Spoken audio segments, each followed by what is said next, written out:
Hey there, welcome to my YouTube channel. Here, we're all about diving into the latest news and random happenings from yesterday to now. Let's explore together what's buzzing and what's fresh on the scene.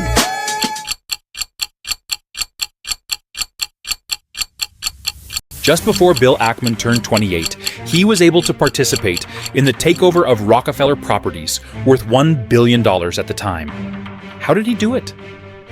With a strong belief that you can learn investing on your own, Bill Ackman decided to start his own hedge fund right out of graduate school, but little did he know, no one would want to invest with him. After being rejected dozens of times, he reached out to his professor in college, Marty Peretz. Peretz owned a publishing company and was reluctant to invest at first. Being a great salesman, Ackman finally convinced him to put up $250,000 to his new hedge fund, Gotham Partners. Peretz's investment gave Ackman an approval of confidence. He then used that to convince several more investors to invest with him. He and his partners eventually raised a total of $3 million. Even with that $3 million, Ackman would never have thought that just in 5 years, his hedge fund would grow to be $500 million. It all started with one big opportunity. In the mid-1980s, the Rockefeller family wanted to take out a $1 billion plus mortgage loan on the property. But there wasn't a bank big enough to lend it to them. Instead, they set up a public company structure as a real estate investment trust called Rockefeller Center Properties.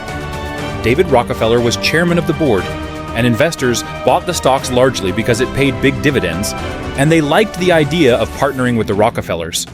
But as the real estate market was falling apart in the early 1990s, in 1994, the real estate market fell, leaving Trump unable to make payments on the land. And in 1990, the whole country, it just went very 90s. 1994, the real estate market fell, leaving Trump unable to make payments on the land. The company was forced to cut the dividend, the stock price collapsed, and the RET was under a lot of financial stress due to its high debt. Bill Ackman saw opportunity. He figured out that since the riot is trading at a very low price, it is possible to acquire controlling positions of Rockefeller Center Properties by purchasing the stocks in the market. He believed that there is a huge long-term value of the real estate that everyone overlooked.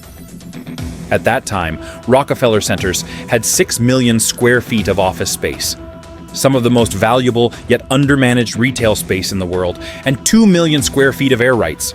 His plan sounds exciting and potentially can tenfold his investment. But there's one problem. He didn't have enough capital to take over the company. Agma ran around town, trying to find someone who would do this deal with him, but no one seemed interested or even understood his idea, not until he called Jill Steinberg. Jill Steinberg was the president of Locadia National Corporation, a public trade investment company. He met with Ackman and immediately decided to partake in this deal. They together bought a good chunk of Rockefeller Center. Then they started to rally the Rockefellers and other owners to recapitalize the company. Their proposal included selling Ackman and Steinberg additional shares of equities with special rights attached, worth around $150 million. This will allow both of them to own the Rockefeller Center. But the board turned down Ackman's proposal and chose a different deal with Goldman Sachs. Even though Ackman failed to acquire Rockefeller Centers, he made a significant return for the trade, but more important than monetary returns, Bill Ackman had made a great name for himself. After the Rockefeller Center deal had closed, Ackman walked away with some powerful players on his side. By 1998, 5 years after starting, Gotham Partners had grown from $3 million under management to over $500 million.